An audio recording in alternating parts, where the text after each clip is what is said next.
It's TCG here and welcome back to another TCG video on my channel. On this channel you get daily Pokemon TCG content, so be sure to hit that subscribe button so you don't miss out on any upcoming uploads. Temporal Forces will be coming out on the 22nd of March and it's going to be leaving such an impact on the format because it's also simultaneously with the rotation. So EUIC, the European International Tournament, will be really excited with lots of new archetypes and older archetypes that have rotated, so the meta will be feeling completely fresh. And in this video we're going to be talking about the top 20 best cards from Temporal Forces. But before we do that, be sure to check out our sponsors here that make this video possible. DragonShield.com. Use the coupon ZAPLOS5 to get 5% on everything on the website, so definitely do so. There's also YourPlaymat.com to create your own custom playmat. Link down below to get 10% off. They ship worldwide, so create that custom playmat you've always dreamed of. There's PokemonStore.com to of course get TCG live code cards. You can use the coupon ZAPLOSTCG for 5% off on the website, and you can go the extra mile by heading over to cardmarket.com to use the referral name ZAPLOSTCG if you're a European player. With that being said, Temporal Forces is huge. A lot of crazy new cards are coming into the format, and we're going to be talking about some honorable mentions first. So the thing I really want to be talking about here are a couple of honorable mentions, otherwise people will say, yo, you didn't mention this, you didn't mention that. So if you have any opinions of your own, be sure to let me know down below in the comments. And with that being said, honorable mention number 1, Heroescape. Also, this set will be reintroducing ACE SPEC cards. As you can see here, they look very bright. They are pink, I know, but these ACE SPEC cards are really powerful, and you can only have one ACE SPEC card in your entire deck. So pretty similar to the Radiant Pokemon we've seen before. In this situation, the Heroescape will get you 100 additional HP. Can you imagine a Charizard EX with 430 HP? Or just to have Heroescape onto something like a Mimikyu, a one-price Pokemon that cannot get damaged by EX Pokemon. So I think this will eventually see play. Might also see play with something like Banette EX to just item lock, so you are not weak to Lost Vacuum as well. Also talking about Banette, the Salvatore's supporter card allows you to evolve one of your Pokemon and play instantly, even if it was put down during that turn. So you can have turn 1 item lock with Banette, or any other wacky situations that will happen with a card like this. Then there's Gouging Fire, very similar to Roaring Moon EX. We'll be able to slap 260 on the very first turn using Magma Basin attach of turn, and of course the Sawdust Vitality. So you're going to be able to power this up in one turn. That's only an honorable mention because I still feel like that Roaring Moon is way better. Then there's Walking Wake, another EX Pokemon here, allowing you to slap 240 damage if the opponent is affected by a special condition. So you use Brood Banette and the Ancient Energy Boost Capsule to make that happen, and then you can slap a ridiculous amount of damage. Also, damage from this Pokemon is not affected by any effect on your opponent's active Pokemon. Also, an honorable mention right there. The last honorable mention I want to be talking about here is going to be Relicanth. This actually is a very cool Pokemon. It's just a basic. If you slap it down, you can use your previous evolution attack. So that means that something like a Giratina VSTAR can use the attack of Giratina V using Shred. So that could be at one point really nice to just have an effect like that in the format. And yeah, this is going to be the last one. It's Master Ball, a very generic ACE SPEC card, but it allows you to search your deck for any Pokemon. So any deck that wants setup will actually maybe resort to Master Ball. We already see some Lugia decks trying to pilot Master Ball with Temporal Forces and the rotation. With that being said, we're going to be talking about number 20, Hand Clippers. This actually is a card that is very great for control or mill players, because both players discard cards from their hand until they have 5 cards remaining. Your opponent discards first. Players don't discard if they have 5 or less cards. Okay, so if you have like 6 cards, you have to discard at least 1. So you have to have 5 remaining in hand. This is very good because there will be a new mill archetype coming with Temporal Forces, and that's definitely going to be playing 1 or 2 copies of the Hand Clippers. This is actually great because you can mill cards from the opponent's deck, but against mill archetypes, people know how to play against them, so they just hoard all the cards in hand, and then at one point in the game, they spam Iono. With that being said, they're going to be saving all these cards, and yeah, that's not the idea of a mill deck, so Hand Clippers will help out with that. Let's imagine you're up against, I'm going to give an example, a Lost Box deck that has 12 cards in hand. You can use Hand Clippers and boom, they will have to discard so many cards from hand, and that technically counts as milling because some of the archetypes archetypes do contain some copies of Iono to protect himself and get all these cards back on the bottom of the deck. So Hat Clippers, a very cool card, landing here on the number 20 spot. Number 19 is Metang. Metang is actually a spiritual successor of the Magnezone way before it, allowing you to accelerate metal energies from the top cards of the deck. So you can look at the top 4 cards of your deck, choose any basic metal energies you find there and attach them to your Pokemon in any way you like. So this is coming sliding here on the number 19 spot, and shuffle all the cards and put them on the bottom of the deck. It's actually pretty great because the first metal maker might not be successful, but all the cards that you don't need will be put down on the bottom, so the second metal maker will become better because you will not be able to hit those cards eventually, because those will be on the bottom of the deck, which is great. And Metang also will be maybe bringing some new life onto metal decks. More in specific, the Dialga VSTAR deck might actually see a resurgence. Okay, number 18 here is going to be Eerie. Eerie is a card that at first glance I did not think this was going to be a great card, but the more I'm looking at this, the better it is. Look at your opponent's hand, choose 2 item cards you find there and discard them. This is very powerful disruption. Look at the powerful item cards we have access to. Think about Mirage Gate, Rare Candy. These cards can instantly be sniped away and snuck from your hand onto the discard pile. I see decks like Arceus VSTAR using a card like this. You can just V-Star for it on the on the second turn of the game, and just make sure the opponent doesn't have anything while you just Trinity Nova in their face. So you can snipe away their rare candies, you can snipe away stuff like Mirage Gates and stuff. It's going to be ridiculous. So this card definitely deserves to be here on the top 20 cards of Temporal Forces. With that being said, let's head over to number 17 with Emergency Board. You might think Escape Board is back, where's Jirachi? That's not going to be the case, but Emergency Board gives you 1 less retreat cost, and if the Pokemon has 30 HP or less, you have free retreat. This actually is a card made for Comfey in particular. You're going to be able to, of course, have a Comfey sitting on board with an emergency board, and that's going to be meaning that the Comfey always has free retreat, so you can pivot into it and then have, of course, instant access to flower selecting without having to worry about the retreat aspect of playing a Lost Box deck. So maybe 1 or 2 copies going into the Lost Box deck right there. With that being said, number 16, Mist Energy. This is a welcomed energy into the format because, yeah, we've seen Frenzied Gouging being overplayed, Star Requiem, one-shot opportunities, and decks like Arceus and Lugia just faded away. But now with Mist Energy, we see new life coming into these kind of decks because they're prevented from all effects on your opponent's Pokemon done to...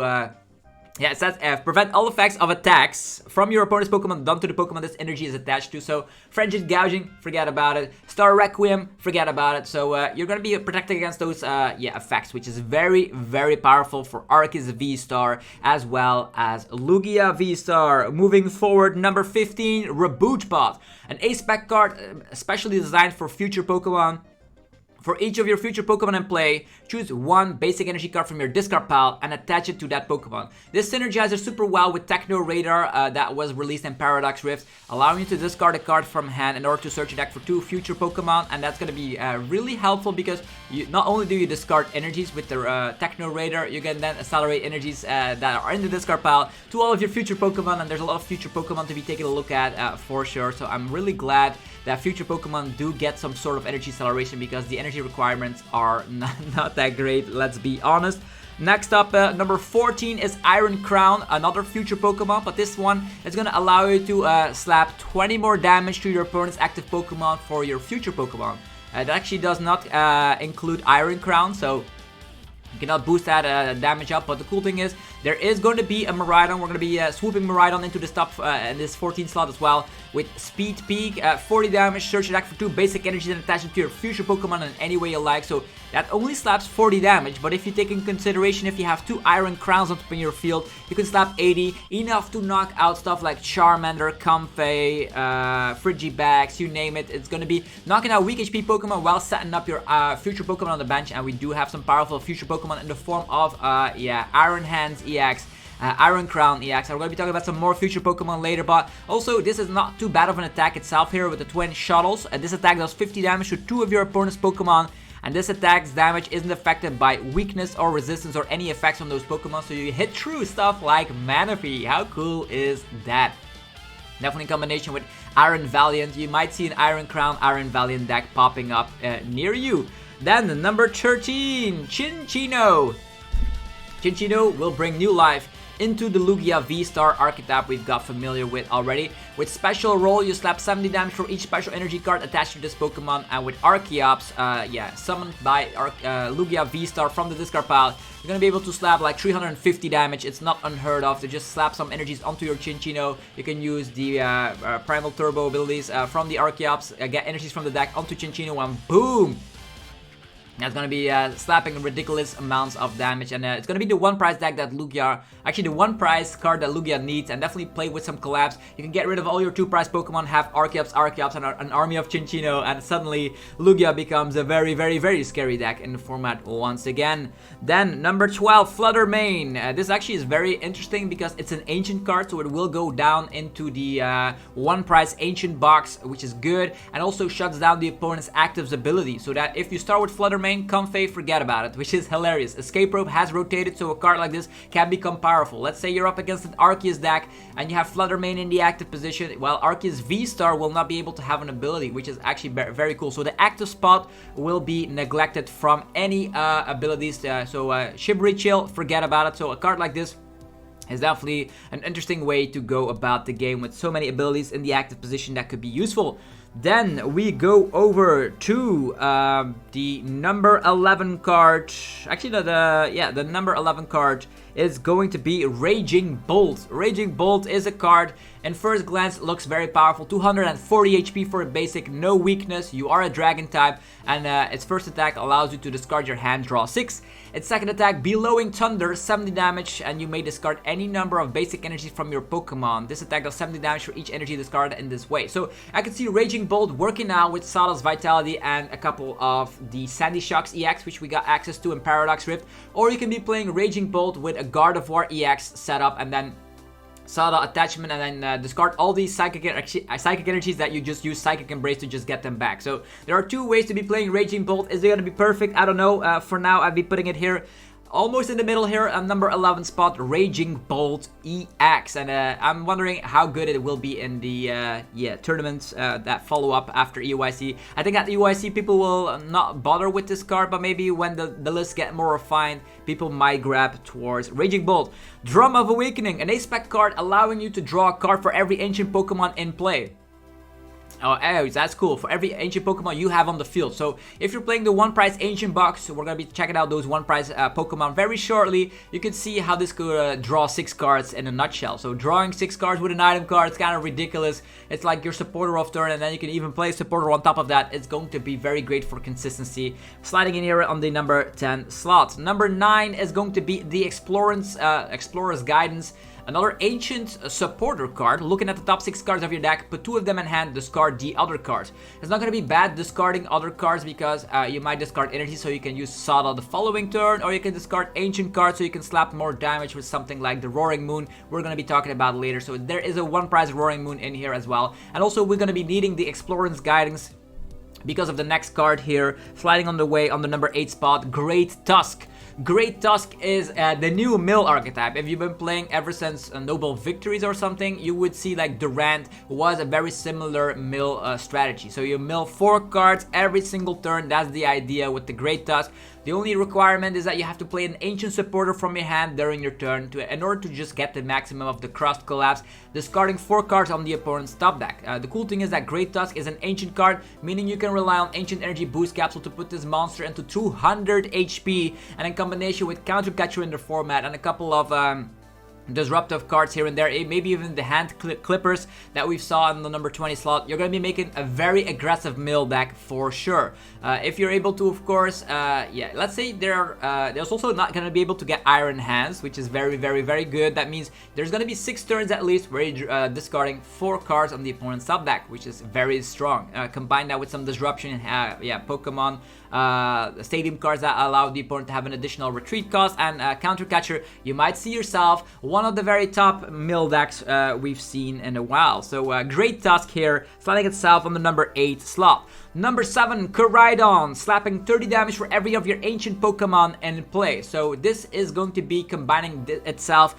in combination with the Baby Roaring Moon, we're going to be talking about that later, to form an ancient one prize box. Throw in some Flutter Manes, throw in some Vessels, throw in some Sada's Vitality, throw in some Explorer's Guidance, and you have all these ancient cards that work together to, of course, get the stuff going. And with the drum as well, drawing a lot of cards, that ACE SPEC card, you're going to be able to, of course, slap 180 damage as a maximum damage output on your very first turn going second. So scary archetype for sure. And also with the 140 HP, you don't have to worry about like Lost Mine or anything for that matter, or Iron Hand. So again, we're gonna be getting a strong one prize deck, which is always something I really love.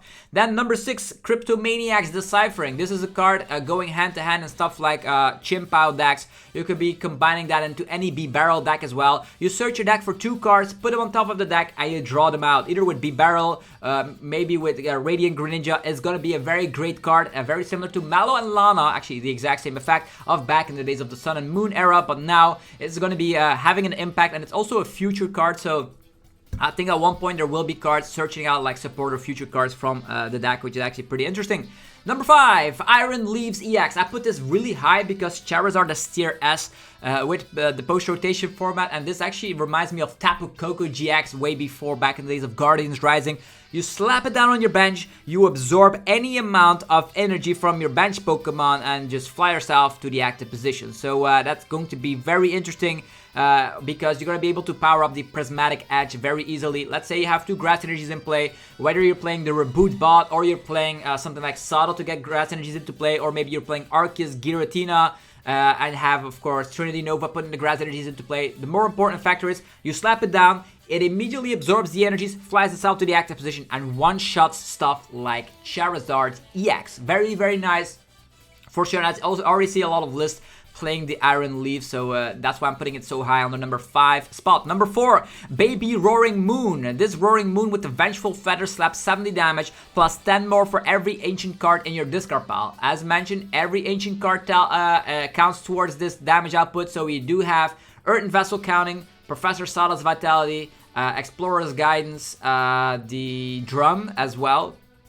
Other ancient Pokemon like Koraidon, Flutter Mane, Roaring Moon. So in the end, you will be able to get maybe one-shots with the Vengeful Feathers the more ancient cards you're playing in your deck. So I really love this. You can get this off with Sada and Attachment or Attachment Dark Patch. This is going to be a very strong one prize deck, definitely in combination with Koraidon. Then to the number 3. Number 3, Maximum Belt, slapping 50 more damage to each to your opponent's active EX. So this will get new life into decks like Arceus VSTAR. Arceus VSTAR can instantly search this card out from the deck, and that's going to be meaning that Arceus with a double turbo energy with Maximum Belt equipped, it can slap 230 damage, meaning you can one-shot Roaring Moon EX, Iron Hands EX, other 2 prize Pokemon, Chimpao, etc. So Arceus can now one-shot once again, and that's going to be giving new life. That's also the meaning that like Arceus is a tier 1 deck once again. And also Maximum Belt is searchable with stuff like Irida. You could search it out, actually as a 2 card, you cannot search it out with Irida. You can search it out with Arven though, so you can search it out with Arven, meaning that stuff like the Charizard deck will definitely try out Maximum Belt, because then Charizard can become the aggressor in the prize race. Charizard only slaps 180 damage if no prize cards have been taken, but with Maximum Belt you have a whole different perspective onto that. So Maximum Belt, very strong ACE SPEC card, but there is even a better ACE SPEC card around with the 2nd place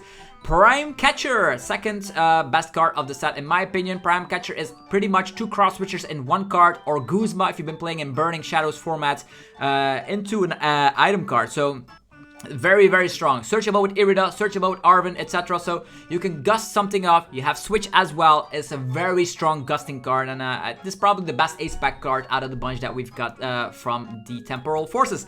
And then last but not least, the best card from Temporal Forces is Buddy Poffin. You can search your deck for 2 basic Pokemon with 70 HP or less and put them up your bench. If we didn't have this, our search engine will become like for Nesball, for Ultra Ball, but luckily we have Buddy Poffin. Lots of archetypes in the format, if we have to take a look at them, are going to be using Buddy Poffin even as a 4-off. Think about Charizard decks. You can find Pidgeys, you can find Charmanders, you can find Bidoofs. think about Chimpa, you can find Frigibax, you can find Bidoof, so Lozbox, you can find Comfey, so Buddy Poffin, very strong, very necessary in a format where Battle VIP Pass will rotate. And the cool thing is, with this card, you can also play that during your second turn or your last turn, it doesn't matter. It doesn't have to be your first turn where you're able to play this card, which also helps out. You can super out Buddy Poffin in the mid game as well to get your setup again. So for me, personally, best card of the set. So if you guys enjoyed today's video of the 20 best cards of Temporal Forces, let me know by rocking the hell out of the like button. Helps out in ridiculous ways. You have no idea. And also be sure to check out the sponsors for today's video. As mentioned, dragonshield.com for your sleeves, binders, and deck boxes. 5% off using the coupon ZABLUS5. Europlaymat.com using the coupon ZABLUSTCG10YP. 10% off to create your own custom playmat. PokemonStore.com to get some TCG live code cards using the coupon ZABLUSTCG for 5% off. And then European players can head over to cardmarket.com for, of course, buying and selling cards to people all across Europe. Use the referral name ZABLUSTCG. With that, have yourself a fantastic rest of your day. Let me know which cards did I forget on the list, which cards could be higher or ranked lower on the list. I really want to know your opinion down below, and I'll wish you all a very fantastic rest of your day. Peace!